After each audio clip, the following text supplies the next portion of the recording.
Assalamualaikum warahmatullahi wabarakatuh. Nama saya Muhammad Jonathan, saya dari kelas 10 IPA 2 dan di video kali ini saya akan menjelaskan tentang sejarah Perang Bubat, yaitu perang antara suku Sunda dan suku Jawa dan mengapa mereka berperang. Berikut adalah kronologinya. Kronologi. Peristiwa Perang Bubat diawali dari niat Prabu Hayam Wuruk yang ingin memperistri Putri Dyah Pitaloka Citra Resmi dari negeri Sunda. Alasan umum yang dapat diterima adalah Hayam Wuruk memang berniat memperistri Dyah Pitaloka dengan didorong alasan politik, yaitu untuk mengikat persekutuan dengan negeri Sunda. Lingga Buana memutuskan untuk tetap berangkat ke Majapahit karena rasa persaudaraan yang sudah ada dari garis leluhur dua negara tersebut. Lingga Buana berangkat bersama rombongan Sunda ke Majapahit dan diterima serta ditempatkan di Pesanggerahan Bubat. Dengan maksud tersebut, Gajah Mada membuat alasan untuk menganggap bahwa kedatangan rombongan Sunda di Pesanggerahan Bubat adalah bentuk penyerahan diri Kerajaan Sunda kepada Majapahit. Kemudian, terjadi insiden perselisihan antara utusan Lingga Buana dengan Gajah Mada. Belum lagi, Hayam Wuruk memberikan putusannya, Gajah Mada sudah mengerahkan pasukannya yaitu Bayangkara ke Pesanggerahan Bubat dan mengancam Lingga Buana untuk mengakui superioritas Majapahit. Demi mempertahankan kehormatan sebagai ksatria Sunda, Lingga Buana menolak tekanan itu.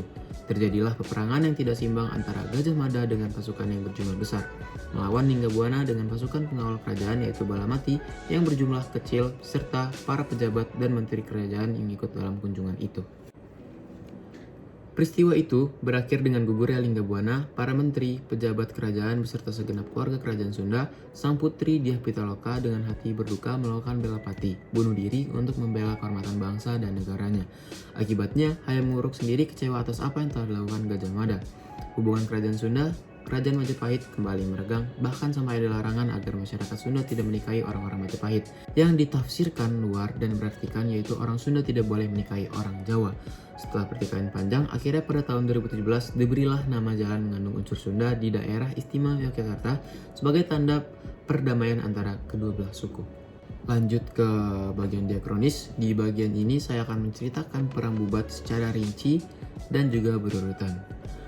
Kita lanjut saja. Perang Bubat terjadi di abad ke-14 pada tahun 1279 Saka atau 1357 Masehi. Peristiwa ini terjadi dalam sejarah Kerajaan Majapahit pada masa pemerintahan Raja Hayam Wuruk. Perang tersebut terjadi akibat perselisihan antara Mahapatih Majapahit yang terkenal, yaitu Gajah Mada, dan juga Prabu Maharaja Lingga Buana dari Kerajaan Sunda. Lokasi pertempuran yang mengakibatkan seluruh rombongan Sunda tewas ada di Pesanggerahan Bubat yang sekarang berada di Provinsi Jawa Timur. Raja Hayam Wuruk pada saat itu berniat untuk menikahi putri Raja Lingga Buana, yaitu Dyah Pitaloka Citra Resmi. Untuk tujuan pernikahan itulah, dengan didasari oleh prasangka baik dari Raja Lingga Buana, Kerajaan Pajajaran melakukan perjalanan ke Majapahit. Akan tetapi, di tengah perjalanan, rombongan mereka dihentikan oleh Gajah Mada yang menginginkan mereka datang sebagai penyerahan diri kepada Majapahit. Karena tuntutan Gajah Mada tersebut yang ditolak oleh rombongan Sunda, maka pertempuran tidak terhindarkan. Peristiwa Bubat kini menjadi bagian dari peninggalan sejarah Majapahit yang sedikit banyak juga bisa membantu mengungkap asal-usul Nusantara. Diakronis chapter utama. Kecerobohan Gajah Mada. Gajah Mada membuat Sumpah Palapa yang terkenal itu sebelum Hayam Wuruk naik tahta sebagai Raja Majapahit.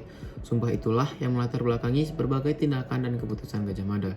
Hanya kerajaan Sunda dari semua kerajaan yang sudah dikuasai Majapahit yang belum ditaklukkan. Maka Gajah Mada meyakinkan Hayam Wuruk untuk memperlakukan kedatangan rombongan Sunda sebagai bentuk penyerahan diri kepada Majapahit. Cara untuk mencapai penaklukan tersebut adalah dengan memanfaatkan kedatangan rombongan kerajaan Sunda, memaksa kerajaan Sunda untuk menyerah pada saat mereka datang untuk menikahi putrinya.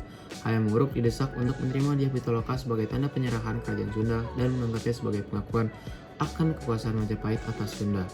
Raja Lingga Buana dan rombongannya menganggap memang masih ada ikatan persaudaraan antara dua kerajaan, akhirnya setuju untuk membawa putrinya untuk dinikahan di Majapahit.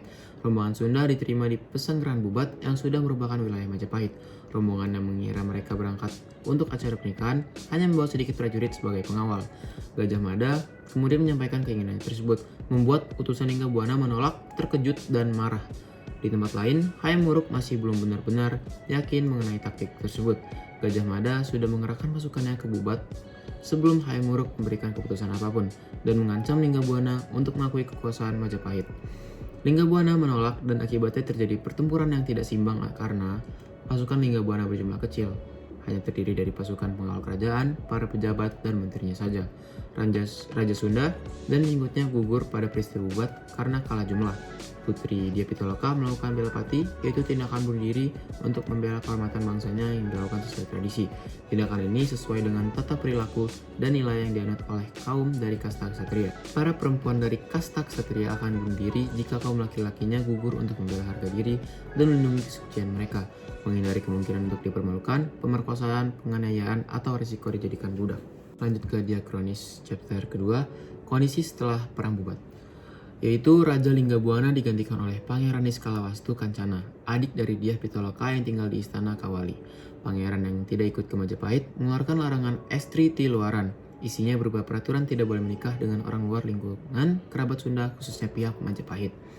Sosok Gajah Mada dan Hayam Wuruk sangat tidak disukai oleh masyarakat Sunda, sehingga tidak ada nama jalan di daerah Sunda yang dibuat berdasarkan nama kedua tokoh tersebut. Sebaliknya juga, di wilayah bekas kerajaan Majapahit tidak ada nama jalan Siliwangi atau Jalan Pajajaran.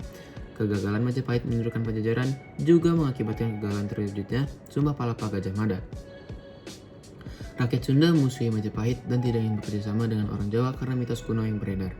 Raja Linggabuana menjadi pemimpin yang dipuja oleh masyarakat Sunda dan diberi julukan sebagai Prabu Wangi berkat keberaniannya dalam melawan pasukan Majapahit dan menolak dominasi Majapahit.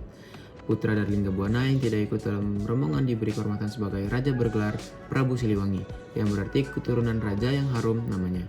Gelar ini kemudian digunakan untuk semua raja setelah itu. Prabu Siliwangi kemudian tercatat sebagai salah satu raja paling terkenal dalam sejarah Indonesia dan sejarah kerajaan Pajajaran. Hubungan Gajah Mada dengan Hayam Wuruk menjadi renggang karena Dyah Pitaloka turut menjadi korban dan Hayam Wuruk patah hati. Pejabat dan bangsawan Majapahit mencerca Gajah Mada karena tindakannya yang ceroboh, terlalu lancang dan melangkahi rajanya. Sejak saat itu, kedudukan Gajah Mada mulai menurun di mata Hayam Wuruk. Gajah Mada diberi tanah di Madakaripura atau Probolinggo sebagai anjuran halus agar mulai mempertimbangkan untuk pensiun. Lokasi tanah yang jauh dari ibu kota Majapahit ini membuat Gajah Mada mulai mengundurkan diri dari politik Majapahit. Bisa disimpulkan bahwa Hayam Wuruk tidak lagi terlalu mempercayai Gajah Mada dan tidak terlalu tergantung lagi kepadanya seperti sebelum pertempuran tersebut.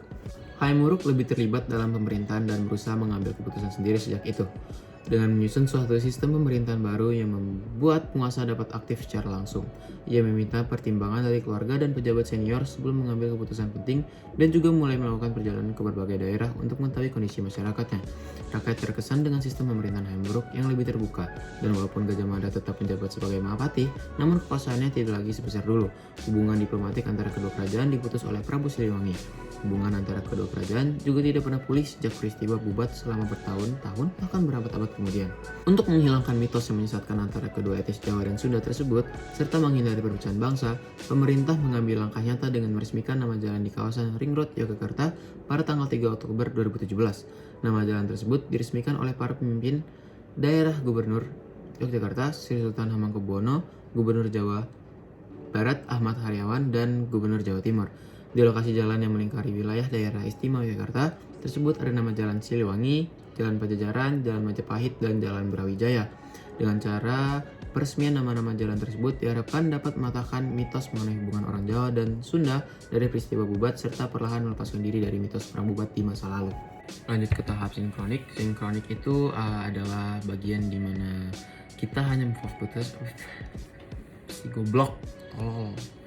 Jadi lanjut ke bagian sinkronik. Sinkronik adalah bagian di mana kita menceritakan cerita yang benar-benar fokus tentang judulnya, yaitu perang bubat.